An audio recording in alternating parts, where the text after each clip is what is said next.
The restaurant fell silent as the man's fist crashed against the wooden table, causing wine glasses to tremble precariously.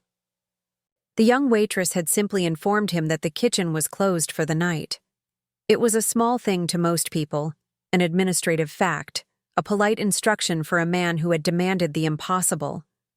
But to Andrew Valentini it felt like an affront. He was used to the world bending around his wishes. He was used to the quiet parting of crowds, to people making room before him because the name carried weight and fear. The noise stopped because he wanted it to stop. The silence was a coat he wore. On that night, beneath the low pendant lamps and the smell of rosemary, he felt the coat snag. Clare Montgomery stood by the host's station with a pad in her hand, eyes steady. She had not imagined she'd be the fulcrum of a room's attention. She had not imagined either that the last language she would ever want to use in public again would be the one that reshaped a man. Andrew was broad, a presence in a dark suit that looked made for him. 6 men sat like anchors behind him, faces removed of doubt, hands casually near holsters. His jaw was a cliff. He had the look of a man who had spent a life sharpening himself against other men's throats. A bottle of red sat at his elbow. He had cut through the staff with a voice that left no room for argument. When the waitress said the kitchen was closed, he laughed. His hand hit the table and the room leaned toward him, prepared to tilt. "She told me the kitchen is closed," Andrew translated in Italian. A sharp syllable of insult aimed at the woman, but not in incomprehensible code. The language was his instrument. It was also an echo of a homeland that had long since been traded for power. Clare looked at him. The room waited. Her lips formed the phrase as if she spoke it back to herself in some quieter chamber. No, that would be rude. But the thing that moved her was not his money or his threats. It was the presumption that because he shouted in Italian, he had some right to dominate here. She had heard men use the language as an armor before. It was never aimed at her. It took a second for the sentence to unspool in her mind in the way that a line of poetry does, each word falling into place. "Si, la cucina è chiusa," she said. Precisely, clearly, with no tremor. She added, as an afterthought that landed like a small, clean blade. "Non è un ordine." The room did not so much silence as retract, like breath caught under water. Conversation folded in on itself. The men behind Andrew shifted. The insult had been returned not with fear but with language. Not with deferential acceptance, but with the mirror of his own tongue. It was as if a bell had rung, and everyone in the room knew to listen to its note. Andrew's eyes narrowed in surprise, then in something like respect. Could it be that a waitress spoke his language without the obvious tremor of servility? Could it be that a woman unacquainted with fear met his voice and returned it? The thing he had expected, flattery, trembling obedience, the crumpling of any challenge, did not happen. Instead, she looked at him with the cool appraisal of someone who had known books and lived in places where names carried syllables, but not necessarily weight. He reached across the table and left a card. Not as a threat, not as a summons, but like an offering and a test both. The card was heavy with embossing, with a name that might not have seemed properly large enough for a man like him. "Valentini," it read. The ink glimmered. He stood and walked out with the satisfaction of a man who had punctured the night and anticipated the echo. Clare watched him go. Her hands were steady even as her chest counted small, surprised beats. She had been a woman who lived in books, who taught translated sonnets to undergraduate students, and who had not expected the world outside of syllables to answer back with fists. When she folded the card into her apron, she felt the first disquiet of something she could not name. Behind it there was a fact she kept folded, a friendless history, a father with a worn jacket and pockets lined with unpaid bills. It was not a life of violence. It was a life of quiet debts. As Andrew's sedan swallowed him into the night, a man at the bar muttered the name, and the room surrendered its curiosity to gossip. But Clare did not gossip. She carried her pad into the kitchen, where the lights were dim and the cooks were sweeping. She had said the words and nothing else. The Italian floated in the air above the cutting boards like a sheet of paper someone had forgotten.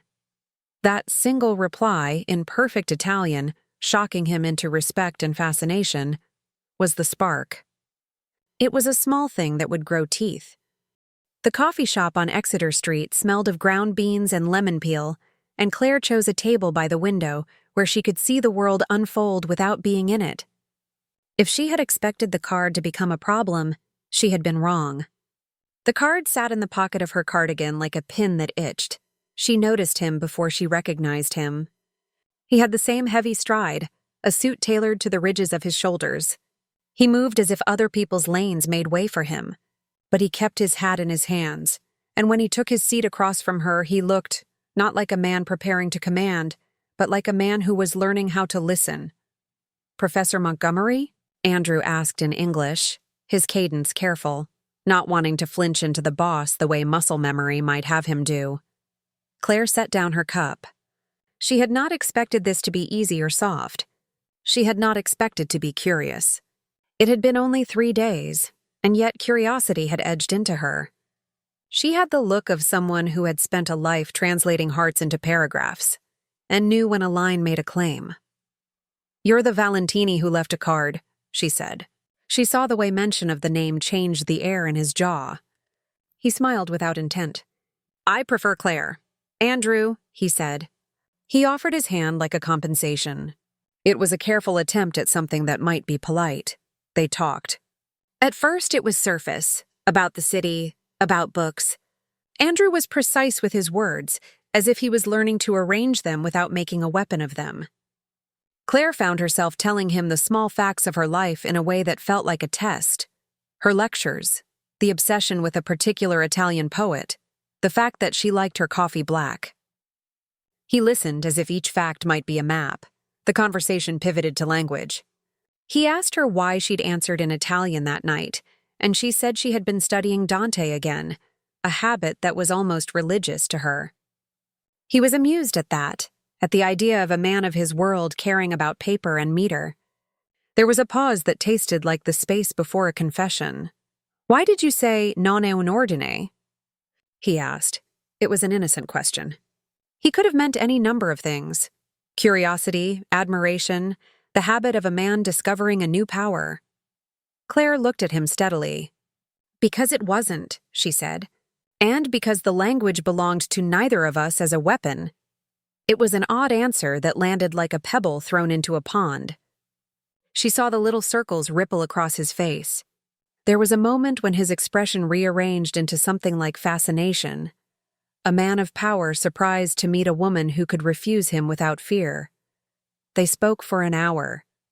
The city moved outside the window indifferent. Claire's quiet gravity threaded into him like a needle. For his part, Andrew was not only respectful but oddly candid. He told stories of a childhood in a neighborhood where loyalty was currency. He did not pretend to be a saint.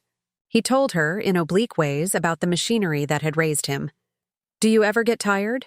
Claire asked at one point, watching the way he rubbed his thumb against the rim of the cup. "Every morning," he said, "and every night I try not to drown the tiredness in things that ruin me." There was something in that he did not say.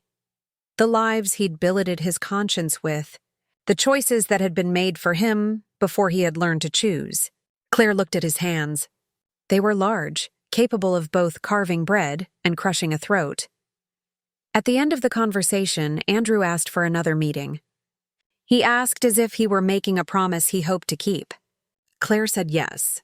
She did not know then that she had just answered the opener of a book she would spend the rest of her life either reading or rereading. Claire's world had been cleanly compartmentalized. The classroom where she read Petrarch and the small apartment where she woke early and read the rest of the world into the margins of journals. She had a mother who lived 2 train stops away and a life that contained routine.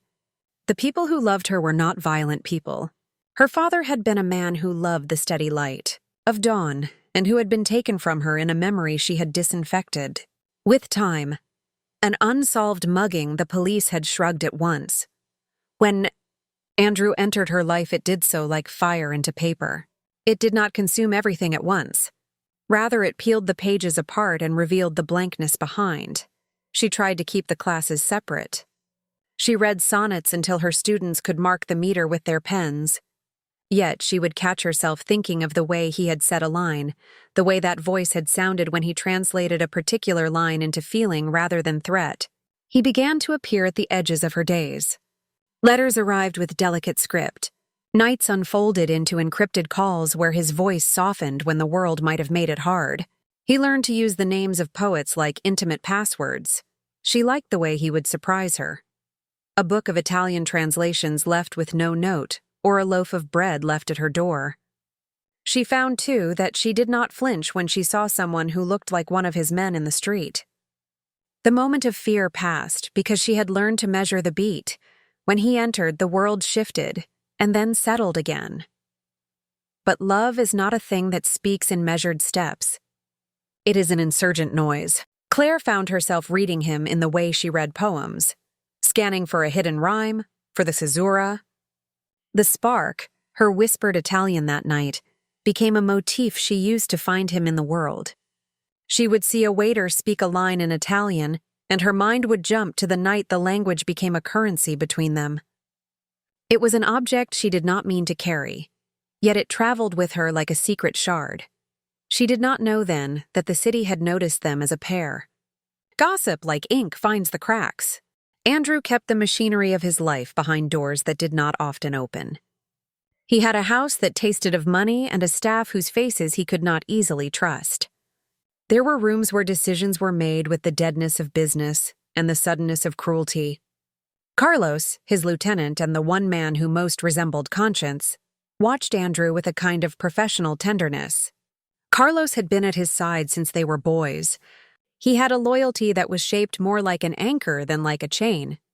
Careful, Carlos warned one night when Andrew relayed his visits to Clare. You know what this is. Andrew stood by the window looking at the city like a map to be rewritten. He had the look now of a man who had learned to divide the world carefully into compartments. What required violence, what required patience, and what required silence. He had not intended to fall. He had intended to make a quiet life for himself sometime after he had solved everything else. But the thing about plans is that they do not measure the heart. Love isn't a plan, Andrew said. It's an interruption, Carlos snorted. You're a man of interruptions. It's what you do. Andrew's face hardened. I will not drag her into this. That had been his promise, to be a man who could contain his world so that Clare need not know the particulars of it. He imagined a life in which his debts were paid, and then he could reshape himself into the kind of person she might choose. The honesty in that plan was distorted by the fact that violence has a habit of writing its own margins. He told her some of the truth, but not all. He told her about neighborhoods and loyalty and broken fathers. He kept the ledger of crimes tucked away like an unsent letter. He wanted to dismantle the parts that were heavy enough to sink him, and he intended to start small. For the first time in his life, start small was a radical concept. Their first dinner together felt like a fragile treaty. Clare wore a simple black dress. Andrew had gone less formal than usual, wearing a shirt with the top button undone. They sat in a corner of a modest bistro, and the conversation moved with the ease of two people who were delighted by each other's presence and wary of the world. Afterward, they stepped into the alley to part ways. The city at night folds itself into narrow places where sounds concentrate like coins. Clare's breath fogged in the cold. She thought of the small things, a line from Petrarch that Andrew had quoted, the mapping of a future that had never been discussed aloud. It was a perfect, dangerously ordinary moment. Then the first gunshot cracked the night. It was sudden, mechanical. Clare dropped. The first flash she remembered was the harsh white of a lighter. Then shadow moved. 3 men materialized from the deeper dark of the alley, faces covered with bandanas, but the way they moved bore the signature of professional work. Andrew moved like someone who had practiced violence as a language. He shoved Clare down, shielded her with his body, and the world narrowed into a series of sharp motions, teeth-baring, blood smell, the tinny sound of bullets hitting brick. It was over quickly. The attackers fled into the night, their footsteps hollow. Andrew sat back on his heels, his breath 1,000 small sounds. Clare's heart thundered against her ribs like a trapped animal. She felt the shock as if it had been a physical thing, heat pooling in muscles, the sting in her skin. "You okay?" Andrew asked. His voice held a tautness that was unfamiliar, less a boss than a man who had been given the chance to be only human. Claire's voice came out small. "I thought you didn't scream," he said. "That was the right thing." Claire looked at him and saw the afterimage of the fight on his face. There was relief there, yes, but also a calculation, a tally being kept and adjusted. He had not wanted to endanger her. He had not expected that they would be attacked in the open, in a small alley 3 blocks from the bistro that had pretended to be ordinary. Someone had watched them. Someone had decided to test him. Andrew's men became a visible line behind him later that night. Carlos stayed closer than usual, assessing the possibility that the ambush was not random. The word Calabrese was spoken in a low tone.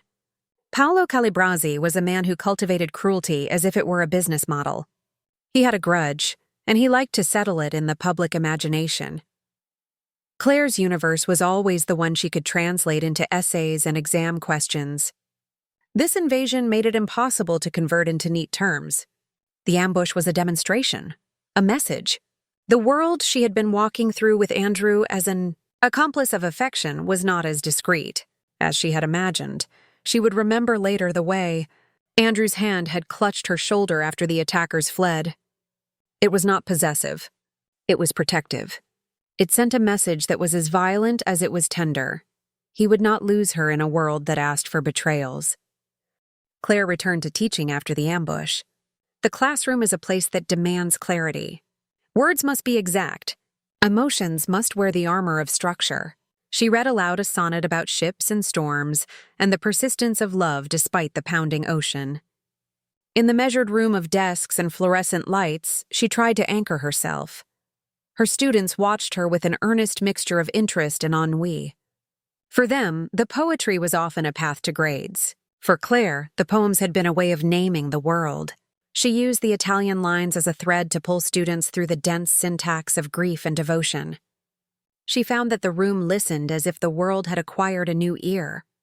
After class, a student lingered to ask about an essay, and Claire gave a careful answer. The faculty lounge smelled of burnt coffee.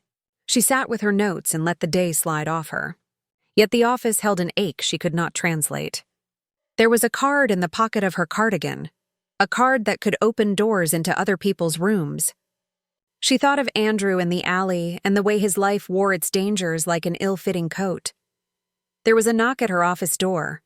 Carlos stood there in the doorway like a man who had come to do the unpleasant business of protection. He moved with the same quiet competence that had seen him through many nights of violence. He did not smile. "I need to speak to you," he said. His voice had the clipped tone of a man who had decided that deception held no benefit. They sat. He did not ask for permission to speak. "He knows about your father," Carlos said. No preface, no softening. Claire's face drained of color. She felt absurdly like someone who had been given lines to a play she had not agreed to perform. The air in the room, you could have cut it with a penknife. "Who?" "Paolo Calabrese," Carlos said. "The Calabrese family is digging more than dirt. They're looking to strain him, to find his cracks. They think your history is a vulnerability. They have been poking." Claire's hand went cold on the edge of the desk. She had never told Andrew about her father's unsolved murder.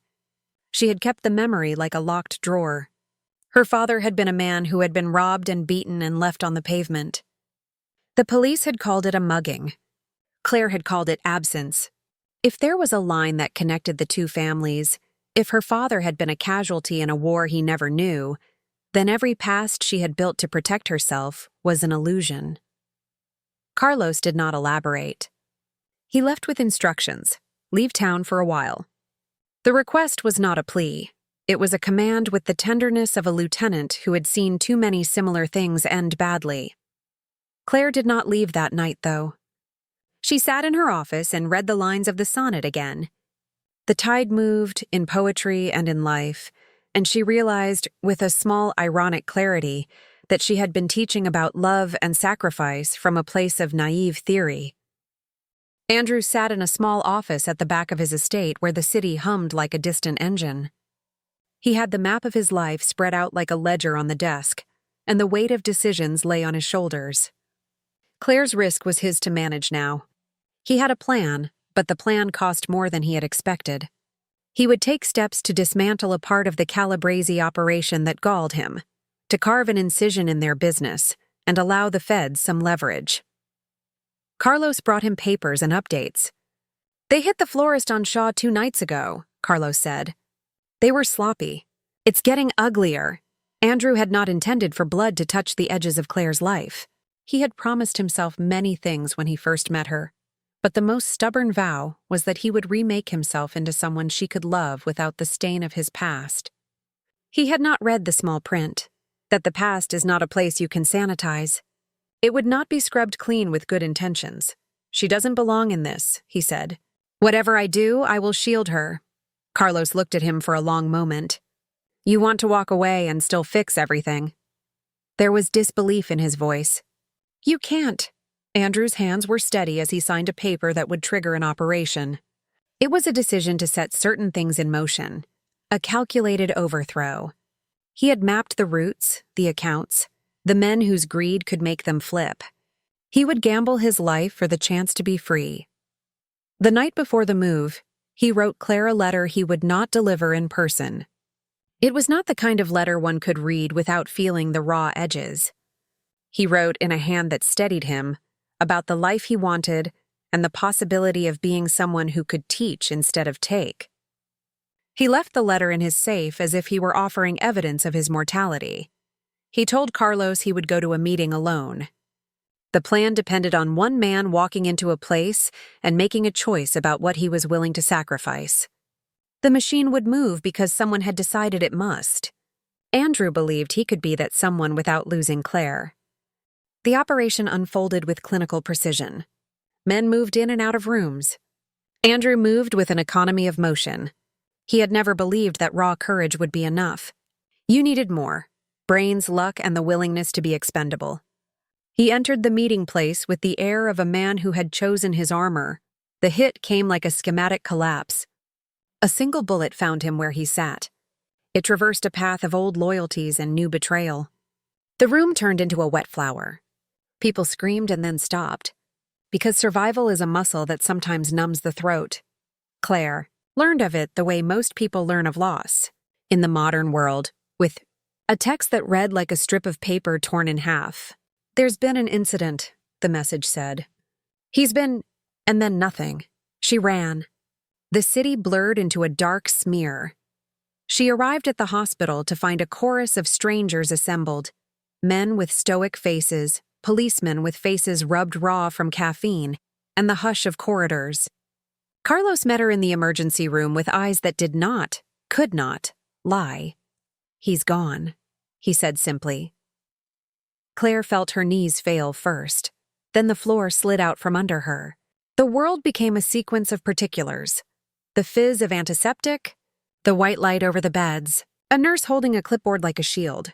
She could not hear the rest of Carlos's sentences. He told her things like the names of men who had been in the room. He told her that the Calabrese family had made a move.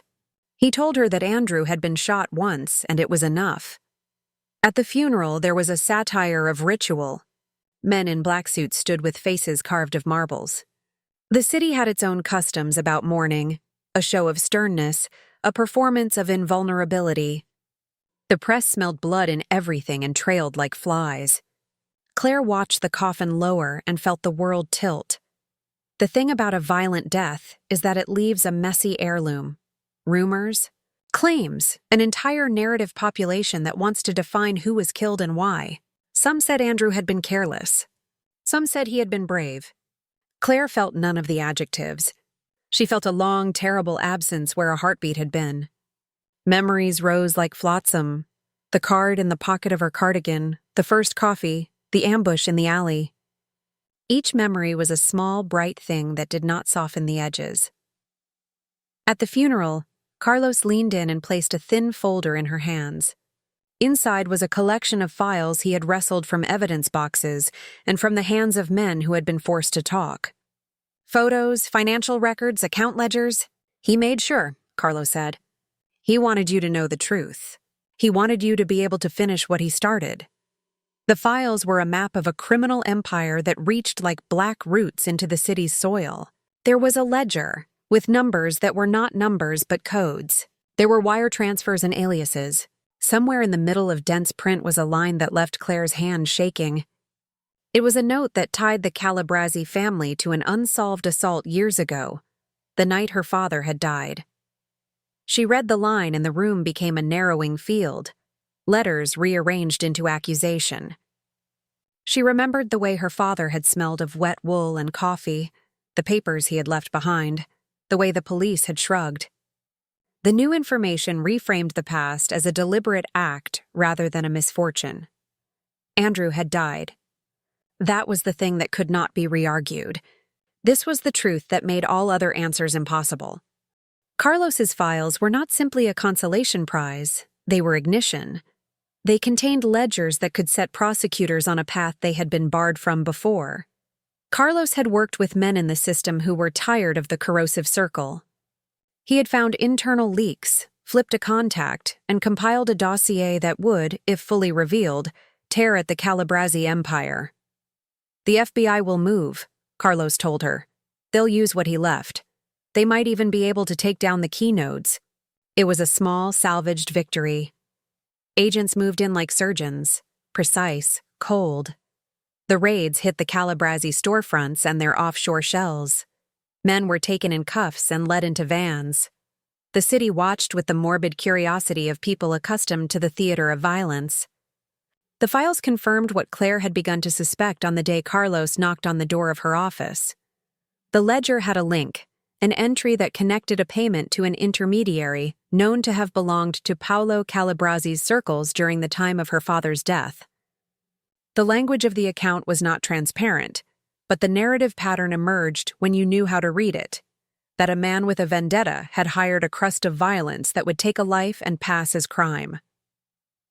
Claire rode in an unmarked car to the office where prosecutors examined the files. She sat in a room smelling of bleach and determination, and watched as the evidence she had only half believed became a rope strong enough to pull a monstrous thing down. She felt both vindicated and hollow. The knowledge of what had been done did not resurrect the father she had loved. It did, however, give her the precise name of the thing that had ruined him. Some nights, when the city grew black and empty, Claire opened the last letter Andrew had not had time to give her. It was written in a tidy hand. "Whatever you hear, don't believe it," he had written. "If I die here, know that I tried to be better for you. If I live, I will find you. Remember the sonnet. Remember to keep translating the parts of yourself that the world would erase." She read the line and felt the grief reduce itself into an instrument. There was a practical side to sorrow that she had not expected. She had been given a ledger. She had been given motive. She had been given the key to an anger that might be judicially useful. The legal process is a kind of translation, of evidence into verdicts, of motive into statute. It was not immediate. Men with hard eyes testified. Accountants explained ledgers in terms that made you want to sleep. But the law is also an attrition engine. Slowly, the Calabresi holdings were exposed. Men flipped. Wire transfers were traced. The city watched as indictments landed like small meteors. The trials were public, dramatic testimonies that read like scenes from films about men pretending to be larger than their own fear. Paolo Calabresi showed up looking as if his arrogance were a coat he never intended to abandon. He did not weep. He did not need to. He had a cruelty that was a practiced commodity. Claire sat in the courtroom like a woman who had learned how to read the scripts of grief in public. She listened to witnesses speak about accounts and meeting times. Each testimony reinforced the picture that had been assembled from quiet documents. She felt no satisfaction in seeing men behind bars. Justice was necessary for the city's sanity, but justice did not fill the hole where a person used to be. When the guilty verdicts came, they landed with the dullness of inevitability. The papers talked about the fall of a criminal empire and the courage of those who dared to cooperate. In the margins of the news, Claire found the sterile language of progress. Carlos stood at her side as the convoys moved men away. He was not triumphant. He was simply present. He wanted it like this, Carlos said quietly. He wanted them gone. Claire did not know whether to be grateful or furious. The man who had died had intended to fracture the network that had taken her father, and he had succeeded. He had paid the highest price. It was a hollow victory, but a victory nonetheless. She sat in her apartment that night and read through the files Andrew had left. There were letters with no return addresses, small notations in Italian, lines about hopes that read like prayers. She wrote a piece for a literary journal about translation and loss, about the way words can fail and then sometimes rescue us. The editor said it was beautiful. That felt like a small candle near a forest. Among the files Carlos had brought to the prosecutors, there was a small envelope. It was unlabeled and had the smell of old paper. Inside was a set of coordinates and a short, folded note in Andrew's hand. If there is anything left of me that can make this easier, look here. Claire stared at the numbers as if they might rearrange themselves into sense. She felt the oddness of being asked to play a scavenger hunt with grief as the prize. The coordinates were to a place outside the city, an address in Oregon that had a bench and a small graveyard overlooking a gray sea. She did not know if she wanted to go. She did not know if she wanted to find remnants of a man who was now silence. She went. The plane ride felt like punishment. The coast exhaled in fog. The bench was painted blue and worn by hands. The graveyard smelled of salt and the sky was thin as paper. There, at the end of a small, narrow path, she found a marker. Not a tombstone grand enough to swallow a man like Andrew, but something simple. A small, rectangular plaque with a single name and the years of a life. There was a small folded letter tucked beneath a stone. The letter was in his hand. It read like a final act of mercy. I couldn't let them keep you, he wrote. I couldn't let what I've done consume you. I wanted you to know that I did what I thought necessary. If this is the end, then let it be that I died trying to be something else. Think of this as a return. You deserve a life without fear. Claire felt the ground slide away. She thought of the sonnet where ships wreck and lovers drown, but a line is saved. She pressed the paper to her mouth and tasted salt that was not only the sea. The coordinates had been a map from a man who wanted to give her a place where grief could be measured without the press of city noise. It was a hollow offering, but a true one. She did not find David Wells on that bench, nor did she find the man she had hoped remained alive elsewhere. She found the honesty of a grave and a letter that gave her the legal instrument and the personal contrition he had attempted to make. It was the particularity of death. There are no more bargains. Claire returned to Boston different in ways she could measure and in ways she could not. The city seemed smaller, the angles more cruel. The apartment felt the same, but it had become a stage on which she had acted in a drama she had not chosen. She taught. She wrote. The ledger of grief accumulated in quiet acts, replacing the stamp on a stamp collection her father had had, visiting a cafe he used to frequent, listing the small details of a life that no one else might notice. There were moments when she thought she had become a translator between two worlds, the cold arithmetic of justice and the messy, human need for closure. She had both and neither. The revelations in the files did not undo the absence. They gave her something more complicated. An understanding that a man she loved had chosen to die to dismantle a machine that had stolen parts of her life. That act of love was its own terrible, luminous thing.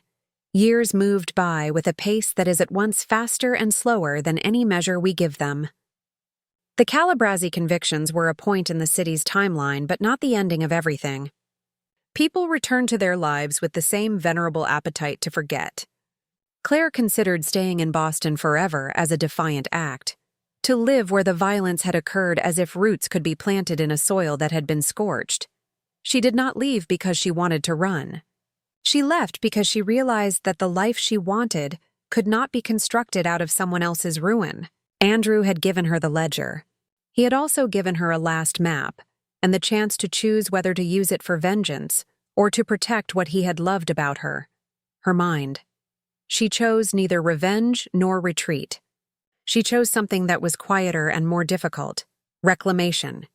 She began to teach with a new intensity, insisting that her students understand that translation is not just about words, but about life, that to render is to honor and to make an offering. She published essays where she spoke about love that was forced into impossible corners. Editors praised her clarity. Friends called. Her mother grew older and more fragile, and Clare learned how to be a daughter again to someone she had shielded with a lot less grace. Carlos visited sometimes. He did not come with orders. He came with the small gestures men like him give, the ones that say, "We did what we could, and now you must live." "I kept him honest when I could," Carlos said once over black coffee.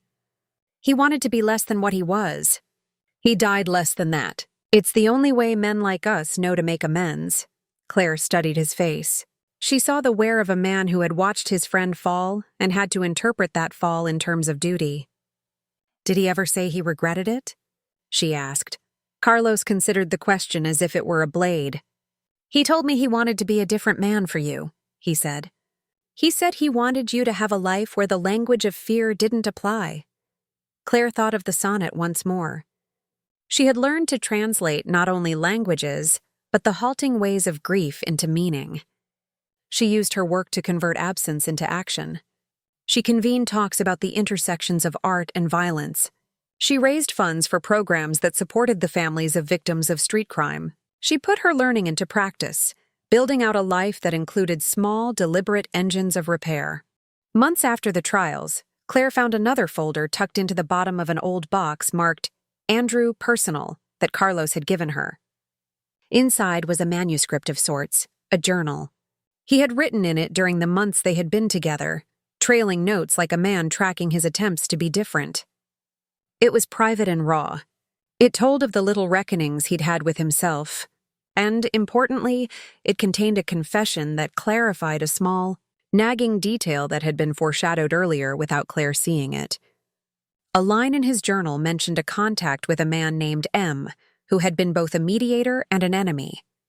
The line read, "M said there is a way to end the worst of it without more blood. I am still learning how to stop making death my answer." She read the sentence and realized that the way he had gone to the meeting, the precise choice of room, the guest list, had been deliberate, a gamble between self-preservation and the hope of dismantling Paolo's leverage. He had hoped to make a bargain by which he could extract the lifeblood of the Calabresi finances. He had miscalculated some variable. The earlier ambush in the alley, the testing of his nerves, had been a clue that the Calabresi were not confident of their position. He had misread the pivot, and in that miscalculation, his life had been taken. The book included other small fragments: a half-written plan for a scholarship in Clare's father's name, the details of donations, the names of the men he'd hoped to persuade to talk. He had been trying to engineer a moral capital of sorts, a bank of favors and evidence that could one day pay for a person to be free. She felt both the intimacy and the shame of knowing the precise architecture of his thought. It was like finding the skeleton of a house you thought you had loved for its facade. She realized, too, that Andrew had left clues for her in other places. A book pressed between the pages of a translation with a marginal note referencing a poem about salvage. He loved the idea of translation as rescue. He had tried to salvage not only his name, but also the life of the woman he loved. This revelation was foreshadowed by the early thing he had said, that he would not drag her into his life. He had meant it, and yet he had also meant that he would try to move mountains without her noticing, to clear a path by which she could walk uninjured. That particular selflessness had been both heroic and monstrous. Years later, Clare found herself in a cottage by the ocean for a week-long residency she had taken to finish a book. She had applied out of a need to write, and the knowledge that the constant beat of the sea would do what no city could: offer a rhythm, steady and indifferent, upon which grief might land, and slowly settle. The cottage was modest and smelled of kelp and old wood. She rose early, made coffee black, and read from a window where the sea kept time. The days were slow in a way that allowed for both thinking and not thinking, a rare kindness.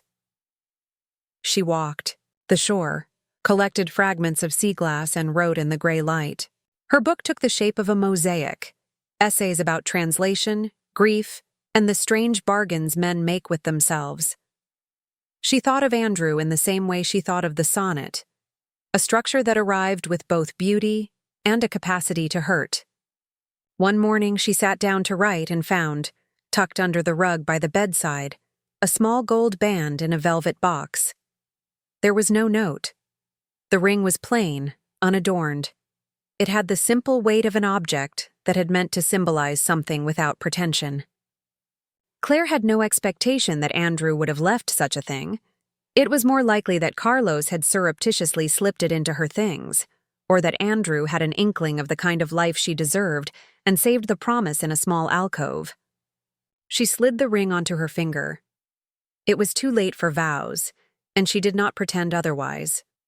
The ring was not about marriage to a man who had died.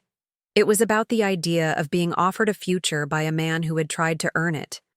It was a relic and a pledge to be the person he had hoped she could be, and to choose to live in truth rather than in revenge.